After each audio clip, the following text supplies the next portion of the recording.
Bismillahirrahmanirrahim. Maka besar kemungkinan Imam Mahdinya sudah ada, ya. Namun Al-Imam Al-Mahdi ini sebenarnya namanya siapa gitu. Maka Nabi mengatakan ismuhu kasmi atau kaismi. Namanya, isimnya seperti isimku, seperti namaku. Isim atau nama dalam bahasa Arab artinya berbeda dengan nama dalam bahasa Indonesia. Ismun bahasa Arab itu diperdebatkan oleh ulama, itu asal katanya wasem atau ismun itu sendiri. Maka karena perdebatan ini muncullah makna dari isim. Nama itu artinya dalam bahasa Arab ada dua. Pertama, alamun, tanda-tanda, simbol-simbol, gejala-gejala. Yang kedua, al-ulu. Jadi dari kata sumu, ismun dari kata sumu. Maka sama, langit disebut yang tinggi. Fakullu ma'ala sama'un. Semua yang di atas kita, yang tinggi disebut langit. Ya, orang tua kita dulu nyebut apa ini disebut langit-langit gitu kan. Bukan langit beneran, tapi langit. Artinya sudah disepakati dalam semua bahasa.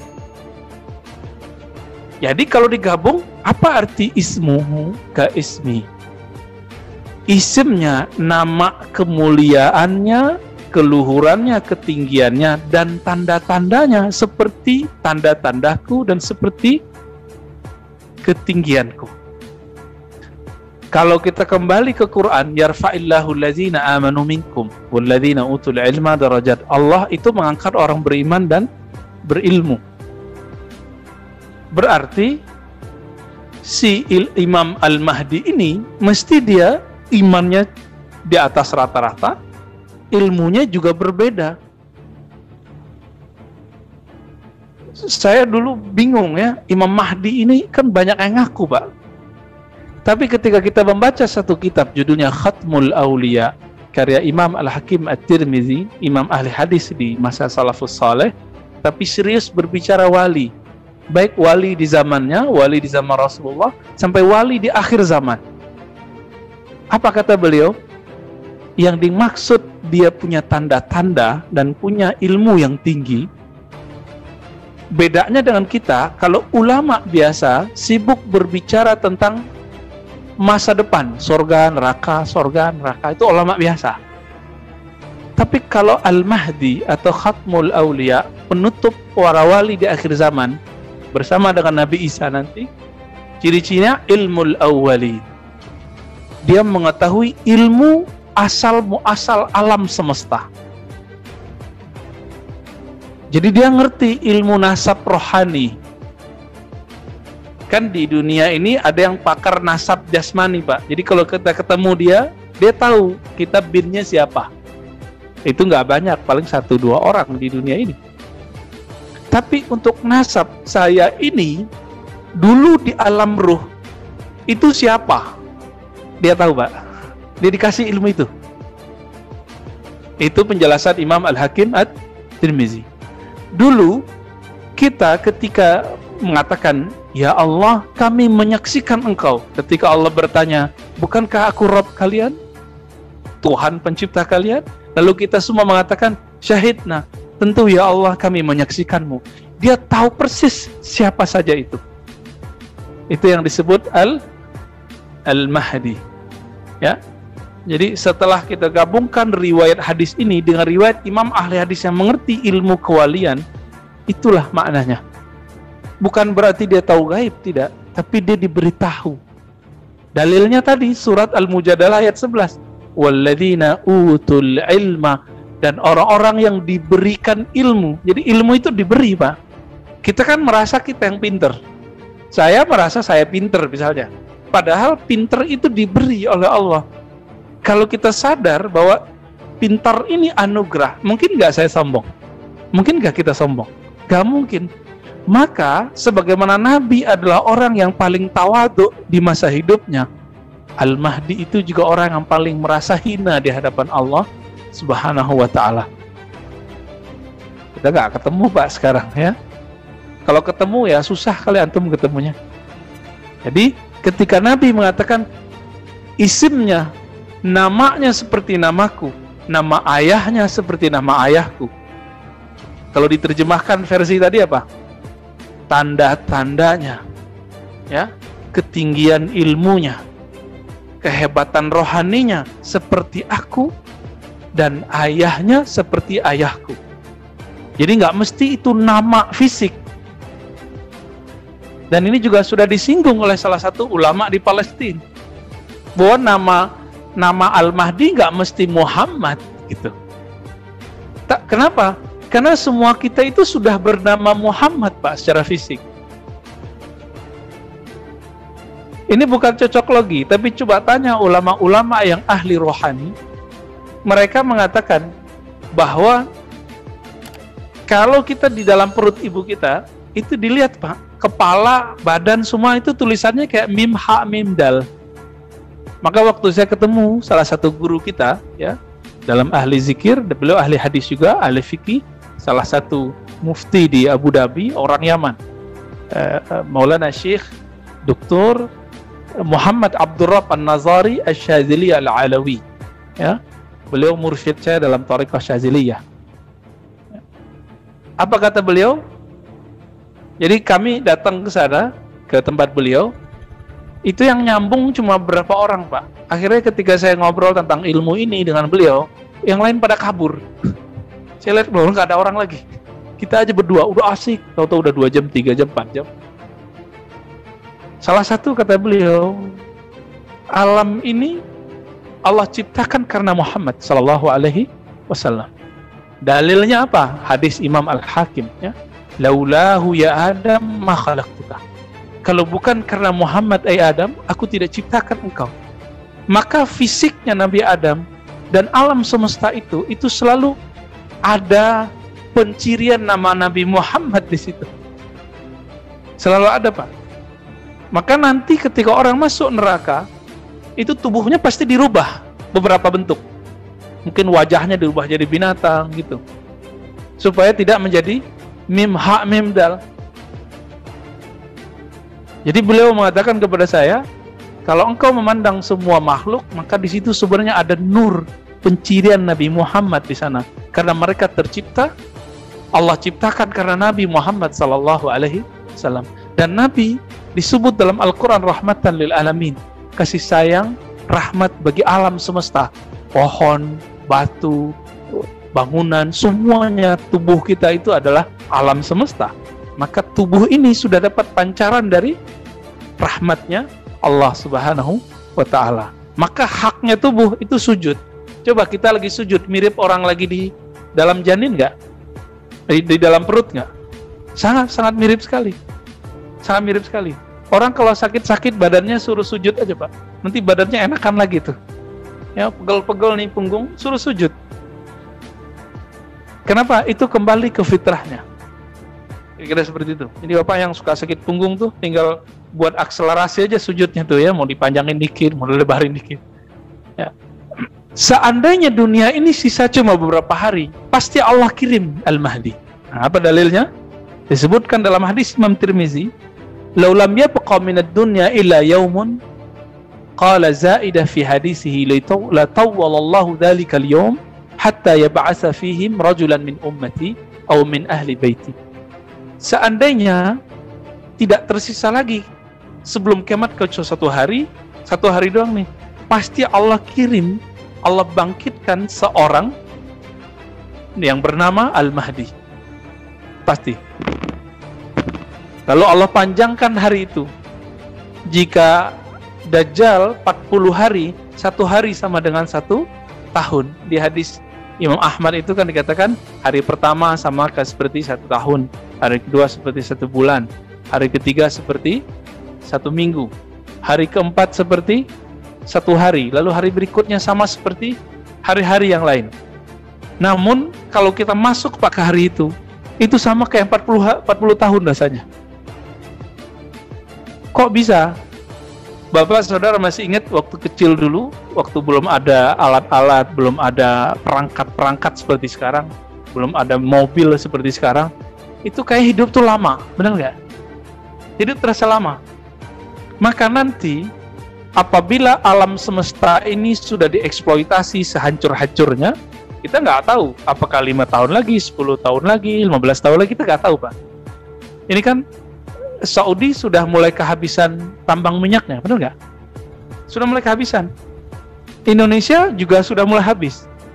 Ya, maka teman-teman kita yang kerja di perusahaan bahan bakar minyak itu sudah banyak yang berhenti, Pak, atau cari kerjaan lain, atau diberhentikan. Itu udah banyak, ya. Teman-teman saya sudah banyak yang begitu.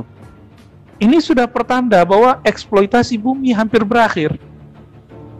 Kalau bahan bakar itu nanti habis, kira-kira nanti lampu bisa hidup nggak? Mobil bisa jalan nggak? Kecuali nanti pakai tenaga surya, ya. Maka sekarang orang udah prediksi itu. Kenapa sekarang buat tenaga surya? Karena orang udah prediksi itu. Tapi tetap aja olinya nanti dari tambang bumi. Nggak bisa jalan, Pak, nanti mobil kita. Ini bukan nakut-nakutin ini, Pak. Emang menakutkan. Memang ini menakutkan sekali. Ketika Dajjal itu keluar, apa kata Nabi? Naruhu jannatun. Nerakanya itu surga. Surganya itu neraka. Maka si Dajjal ini sebelum dia keluar, itu sudah menyebar fitnah dulu. Kekacauan-kekacauan di mana-mana. Ketika dia keluar, itulah puncak kekacauan di dunia. Maka Nabi mengatakan, aku khawatir jika di saat Dajjal keluar, aku tidak bersama kalian. Why? Ya, kenapa? Limaza? Karena setiap orang yang ketemu Dajjal mengira dia sudah ketemu Mahdi. Padahal itu Dajjal. Hati-hati, Pak.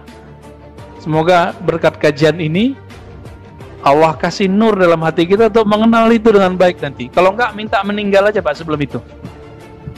Ya, ini serius ini. Ya. Kalau enggak, minta supaya Allah jemput nyawa kita sebelum itu. Tapi kalau Bapak mau berjuang bersamanya, insya Allah dikabulkan oleh Allah. Ya, berjuang bersama Imam Al-Mahdi. Saya tadi enggak akan faham mengenai fitnatud Dajjal. Kita kan berdoa terus nih, Allahumma a'udzubika min azabil qabri. Ya Allah, ampuni aku, jaga aku dari azab kubur, azab neraka, wa fitnati masihid Dajjal, dan fitnah kekacauan. Jadi fitnah risetnya kekacauan yang disebabkan oleh Al-Masih Dajjal. Jadi dalam Al-Quran dan hadis yang digelari Al-Masih cuma dua, Al-Masih Isa alaihissalam dan Al-Masih Dajjal. Apa arti Masih? Masih itu yang menyentuh dan sentuhannya sakti. Maka Al-Masih itu masaha, urap atau nyentuh, ya. Apa yang disentuh sama dia sakti. Dia mau apa kejadian. Maka yang membunuh Al-Dajjal itu nanti cuma Al-Masih yang asli, bersama-sama dengan Imam Al-Mahdi. Begitu dalam hadis dikatakan. Nah, tapi sebelum itu apa yang terjadi? Allah itu sudah setting alam semesta bahwa dunia ini dikuasai oleh kezaliman. Kezaliman siapa? Kezaliman yang disebabkan oleh Al-Masih Dajjal. Ini. Jadi Dajjal itu sudah bawa fitnah. Fitnahnya itu mirip kayak iklan, mohon maaf. Iklan-iklan sekarang itu kadang barangnya belum ada, Pak, tapi iklannya sudah ada, benar nggak? Coba tanya sama teman-teman kita itu. Ini cara model fitnatud Dajjal itu. Barang belum ada nih, iklan duluan. Disetting lah nanti supaya ini sudah banyak yang minta. Akhirnya misalnya disebar orang-orang ke warung-warung untuk ada yang nanya tentang barang ini. Padahal barangnya belum ada. Pak, ada barang ini nggak? Padahal belum ada. Karena sudah banyak permintaan, yang jualan-jualan ini kemudian nanya kepada distributor, ada nggak barang A? Itu baru kemudian mereka buat, karena sudah diorder. Mirip-mirip begitu modelnya. Beda dengan transaksi dalam Islam. Barangnya ada dulu baru dijual, kan begitu seharusnya. Baik. Jadi ketika Nabi SAW mengatakan, kalaupun seandainya masih ada satu hari terjadi kekacauan di bumi, pasti Allah akan akan bangkitkan seorang imam namanya Al-Mahdi. Lalu di hadis Imam Tirmizi ini dikatakan, rajulan min ummati au min ahli baiti. Dia adalah sosok dari umatku atau lebih tepatnya keturunanku. Nah, ini yang paling menarik, Pak. Jadi keturunan Nabi itulah potensi terbesar munculnya Imam Al-Mahdi. Kita cek, ternyata ada ulama yang menolak kemunculan Al-Mahdi. Siapa imamnya? Namanya Imam Ibnu Khaldun. Punya kitab Al-Muqaddimah, ya, dalam ilmu sejarah dan pengantar ilmu-ilmu. Dia menolak ada sosok Al-Mahdi dan turunnya Isa. Tapi pas kita cek, penelitiannya lemah. Siapa lagi? Dulu ada ulama Al-Azhar namanya Shaltut. Itu menolak juga karena mengikuti Ibnu Khaldun. Jadi kalau ada tamatan Al-Azhar menolak sosok Al-Mahdi dan turunnya Isa, berarti dia terpengaruh oleh Ibnu Khaldun. Padahal Ibnu Khaldun dalam bab ini tidak punya otoritas. Yang punya otoritas adalah ahli hadis dan ahli akidah. Beliau lebih kepada ahli sejarah. Oke. Apa kata Nabi? Dia min ahli baiti, dia keturunanku. Maka saya sering bertanya kepada teman-teman kita jamaah, Bapak pernah berpikir nggak ahli bait atau habaib paling banyak sekarang di mana? Ya, di mana? Di Yaman. Yaman negaranya kecil. Cuma di daerah Tarim itu memang banyak ya, Hadramaut, tempat Al-Habib Umar bin Hafiz. Mekah enggak ya.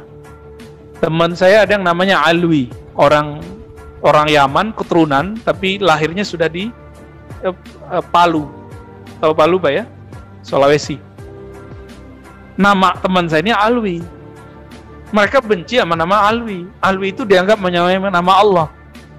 Kebetulan dulu di Mekah ada Sayyid Muhammad Alwi Al-Maliki.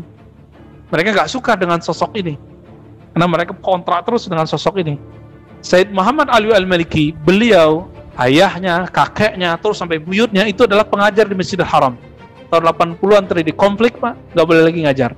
Kalau kita benci kepada zuriat Nabi, berarti kita nanti benci dengan sosok Al-Mahdi, karena Al-Mahdi itu pasti zuriat Rasulullah, keturunan Rasulullah SAW. Dan mereka sekarang ngomong apa? Yang kelompok yang tidak suka dengan zuriat Nabi ini. Sekarang tidak ada lagi keturunan Nabi yang benar, gitu. Nggak ada keturunan Nabi. Orang menolak keturunan Nabi berarti dia menolak hadis Imam Al-Mahdi. Bahaya nggak? Bahaya, Pak. Hadis Al-Mahdi sahih. Ada dalam Sahih Bukhari, tidak disebutkan namanya ya. Di Muslim lebih banyak, di Abu Daud lebih banyak lagi. Mengingkari ada keturunan Nabi sekarang, mengingkari munculnya Imam Al-Mahdi. Mereka nggak mikir sampai di sana. Kajiannya kajian Al-Mahdi, kan lucu. Jadi ada banyak ustadz sekarang kajiannya akhir zaman tapi nggak hormat sama habaib. Kualat pada nanti dia. Ya, ketika nanti Dajjal itu keluar, dia kira itu Al-Mahdi. Ketika Mahdi muncul, dia kira itu Dajjal. Nanti begitu. Nah, maka Nabi mengatakannya dalam beberapa riwayat, ini dari Imam Abu Nuaim, Al-Mahdi minna ahlul bait. Al-Mahdi itu keturunan kami. Di riwayat lain, min waladi Fatimah, dari keturunan Fatimah. Itu udah pasti. Lalu kalau kita sudah sadar bahwa Ahlul Bait nanti di antara mereka ada imam yang disebut Imam Al-Mahdi. Tinggal dihitung, Pak. Di negara mana sekarang yang terbanyak imam Ahlul Baitnya, keturunan Rasulullahnya sallallahu alaihi wasallam. Bapak tinggal cek lembaga guyubnya orang Ahlul Bait disebut Rabithah Alawiyah, Al-Ashraf ya. Itu mereka baik Hasani ataupun Husaini yang paling maju Indonesia. Pimpinannya lahir di Kuitang, ya, Habib Zain bin Smith. Tinggal sekarang di Madinah. Sahabatnya Al-Habib Umar bin Hafiz. Itu punya Rabithah Alawiyah. Di Indonesia sekarang beliau murid-muridnya punya TV namanya Al-Irth Nabawi. Nabawi TV. Yang Arabnya itu Irth Nabawi Nah, di Indonesianya Nabawi TV. Nanti silakan dicek Pak. Itu murid-murid beliau semua, teman-teman beliau semua itu. Jadi kalau ada orang sekarang nih ngaku sebagai keturunan Nabi, itu dicek seperti kita ngecek hadis. Nasabnya kemana, dia klan siapa, benar atau tidak. Ketika sudah dikaji, ada buku panduannya, ada buku rujukannya. Kalau nggak terbukti, maka orang ini Habibnya Habib palsu. Sebagaimana ada hadis palsu. Jadi ini antum nih silakan ngaku keturunan Nabi, nggak apa-apa. Tapi paling keturunan yang palsu, gitu. Doif gitu. Ada yang lemah. Yang lemah ini yang disebut keturunan dari jalur apa nyebutnya ya? Idrisiyah. Di Indonesia ini ada jalur Idrisiyah namanya di Indonesia, bukan tarekat ya. Nah, ini agak lemah. Nah, ini terjadi juga perdebatan. Banyak lah di Indonesia. Kalau kita lihat Bapak Saudara makan Allah, mulai dari ujung Aceh, Medan, ya, kemudian pesisir Riau, Jambi, kepulauan di Riau, di Malaysia, di Singapura, Palembang, sampai ke Betawi, sampai ke ujung Banyuwangi, yaitu semua pesisir pantai, sampai ke Lombok sana, sampai ke Ambon, Pak. Itu bertebaran keturunan Rasulullah Sallallahu Alaihi Wasallam, dan jumlahnya itu mengejutkan sekali, lebih banyak dari jumlah yang ada di tanah Arab. Bahkan teman saya yang sibuk mengurusin itu mengatakan apa? Beberapa klan, jadi suku, kabilah lah kira-kira begitu ya. Misalnya As-Saggaf, Al-Idrus, itu namanya suku-sukunya, Pak. Famnya, mereka nyebutnya family-nya. Itu ada di Indonesia yang masih bertahan, sedangkan di Yaman sudah nggak ada. Nah, ini indikator besar ini, Pak. Indikator besar ini, bahwa besar kemungkinan Al-Mahdi muncul di negeri kita, di Nusantara. Ini bukan kabar gembira, tapi hitungan kita secara kalkulasi ilmiahnya sangat besar kemungkinan di negeri kita. Tapi kapan? Nah, itu bukan urusan kita, Pak. Nah, jangan coba menakar-nakar tahun sekian, kecuali itu datang dari dia, gitu. Datang dari Imam Mahdinya. Namun kabar baiknya, jika fitnah Dajjal, kekacauan Dajjal sudah muncul, maka otomatis si Al-Mahdinya juga sudah muncul. Tapi baru tanda-tandanya, Pak.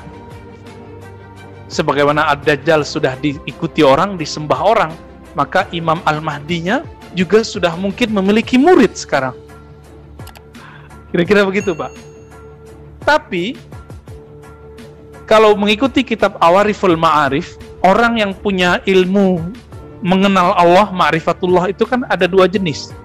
Ada orang sufi, soleh, pakai serban, pakai kopiah, ya, pakai begini, pakai jenggot, pakai gamis, ya kayak ustadz kita lah ya, kap gitu. Tapi serbannya kan belum ada tuh. Itu sufi atau orang soleh, kira-kira begitu, orang alim. Tapi ada yang disebut malamatiyah. Apa arti malamatiyah? Dia menampilkan yang bukan di dalam hatinya untuk menyembunyikan kebeningan kalbunya.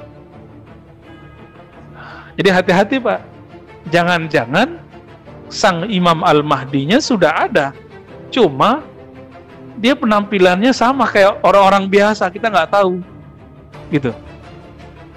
Dan menariknya apalagi, di agama Yahudi dan Nasrani itu ada ajaran tentang imam akhir zaman itu, sang penyelamat di akhir zaman.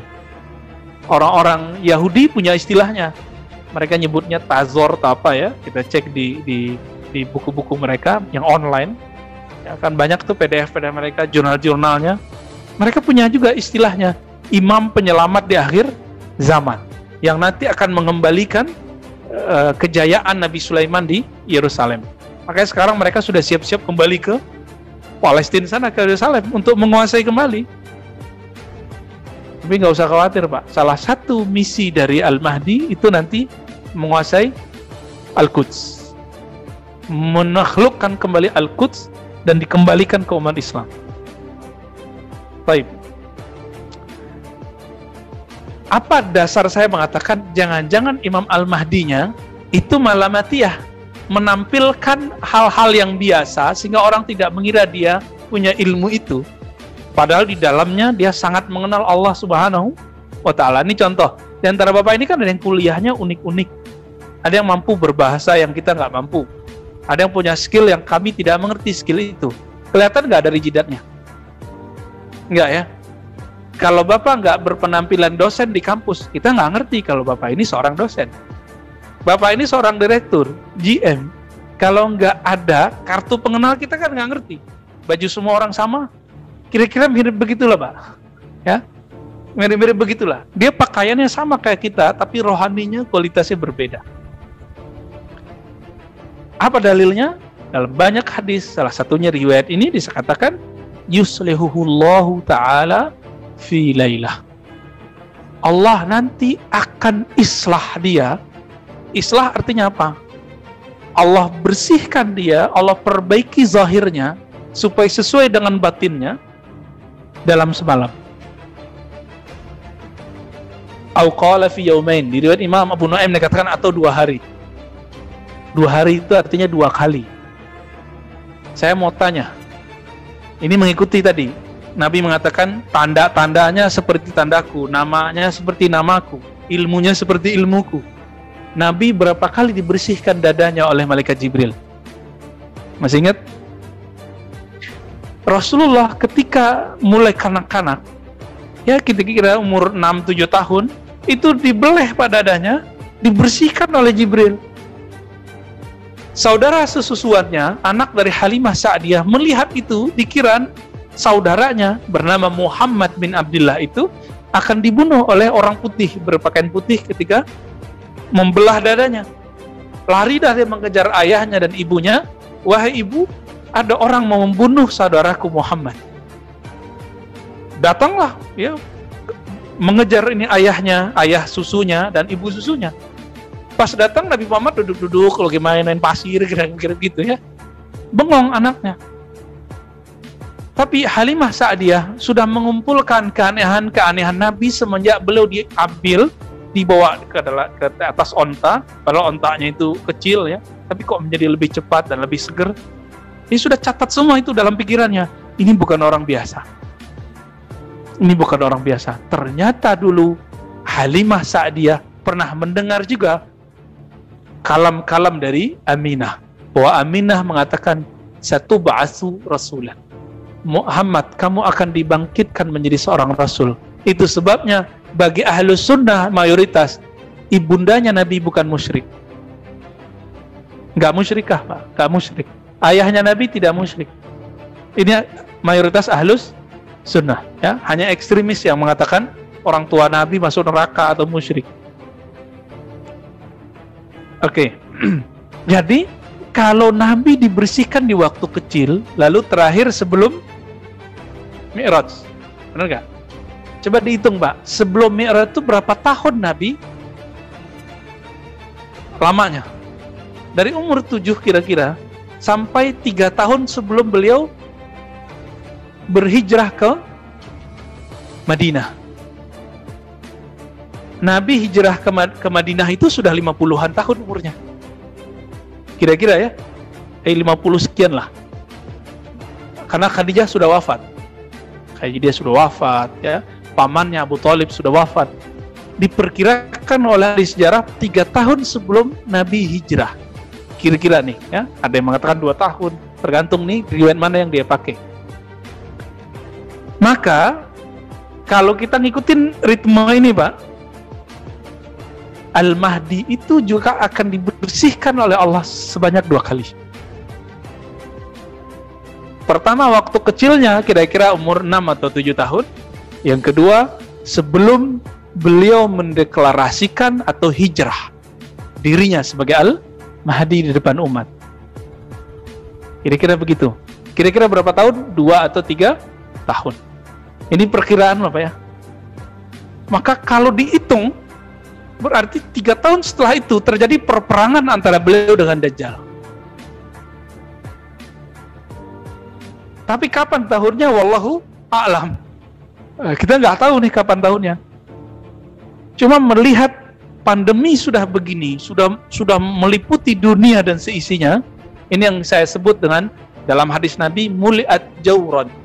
Bumi, dunia sudah dipenuhi dengan kebohongan dan kezaliman. Dan perlu diingat, Bapak Saudara makan Allah, Al-Mahdi tidak maksum. Tapi rohaninya mengikuti, mewarisi rohani Nabi. Plek, hampir semua.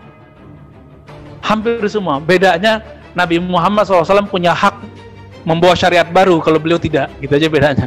Beliau hanya nanti akan mengikuti syariat Nabi Muhammad SAW sebagaimana Nabi Isa ketika turun. Ini bagian akhir yang mau saya ceritakan. Ketika Imam Mahdi itu memimpin sholat, jadi dunia sudah dikuasai oleh Dajjal nih dalam waktu 40 hari itu. Belum sampai 40 hari, mungkin 20-30. Itu semua wilayah di dunia sudah hancur. Bayangkan Pak sekarang, kalau semua negara resesi, habis resesi nanti apa lanjutannya? Krisis ekonomi. Kalau berlanjut, kan resesi orang masih kuat ya? Masih kuat ini. Cuma pertumbuhan ekonominya yang nggak ada. Ya udah minus. Kita waktu tahun 98 sampai 20-an minusnya. Kalau berlanjut, ini bisa semua negara, bukan negeri kita aja. Ini yang disebut jauran, kezoliman di mana-mana. Di saat itulah Al-Mahdi itu kemudian datang ke Makkah, Madinah. Jadi Imam Al-Mahdi sekarang bukan di Makkah, bukan di Madinah. Tapi beliau nanti akan datang ke sana. Kenapa? Di sana itu dijaga oleh malaikat-malaikat Allah sehingga Dajjal tidak bisa masuk. Gitu. Di saat berjuang dan itu diperdebatkan di mana tempatnya, apakah itu di Syam atau di Al-Quds atau di mana tempatnya, lagi sholat, mau sholat nih, udah maju Imam Al-Mahdinya mau jadi imam. Nabi Isa turun. Ketika Nabi Isa turun, hanya Al-Mahdi yang mengerti itu Nabi Isa. Ya, apa kata beliau? Wahai Ruhullah, Isa ibn Maryam, silakan mengimami kami. Karena beliau seorang Nabi. Nabi kan lebih mulia dari seorang wali. Al-Mahdi kan waliullah. Nah ini adab beliau. Tapi apa adabnya Nabi Isa? Masih ingat Nabi Musa berdoa, ya Allah jadikan aku Nabi umat akhir zaman. Apa kata Allah? Sudah ada nabinya. Ya udah kalau gitu jadikan aku umat Nabi akhir zaman. Jadi selevel Nabi Musa, induknya syariat Nabi Isa kan di Nabi Musa. Nabi Isa kan belum menyempurnakan, belum mengurangi juga. Jadi baru cuma berapa ajaran Nabi Musa yang direvisi oleh Nabi Isa. Jadi induknya di Nabi Musa. Nabi Musa sebagai induk itu berharap menjadi pengikut Nabi Muhammad, apalagi Nabi Isa. Maka adab beliau, engkau yang jadi imam, aku jadi makmum. Maka Nabi mengatakan, betapa luar biasanya kalian ketika Isa turun, wa imamukum minkum. Imam kalian bukan Nabi Isa, tapi imam kalian adalah Imam Al-Mahdi. Ini bisa menolak asumsi yang ditakutkan oleh Shaltut. Shaltut mengatakan hadis mengenai Nabi Isa hanya memperkuat doktrin Kristen. Itu tidak benar. Karena buktinya nanti dia jadi makmum, ya. Saya belum cerita Dajjalnya loh Pak ya. Nanti next kalau umur kita panjang kita bahas bagaimana perperangan akhir zaman itu. Ada namanya Sufyani, ada perang Dajjal, ada Dajjal ketemu orang dibelah badannya, terus dihidupkan lagi, ya. Nanti panjang itu ceritanya. Nanti kita akan bedah sesuai dengan riwayat-riwayat yang kita dapat dan akhbar-akhbar yang kita terima. Kira-kira seperti itu. Kesimpulannya sederhana. Jika fitnah atau kekacauan Dajjal sudah muncul, maka sebenarnya ilmunya Imam Al-Mahdi sudah mulai muncul. Dan ini ditandai dengan beberapa waktu yang lalu banyak orang bicara Mahdi, banyak bicara Dajjal. Walaupun kemudian ada yang tepat, ada yang salah, ada yang hoax, ada yang cocok logi. Ya, semoga Allah ampuni semua itu dan Allah sempurnakan kekurangan kita semua. Ya, amin ya rabbal alamin. Semoga kita nanti kalau umur panjang menjadi tentaranya Al-Mahdi, pengikut Al-Mahdi. Jika tidak, ya Bapak minta wafat aja sebelum itu. Wassallallahu ala nabiyina Muhammad. Cukup? Ada pertanyaan atau enggak?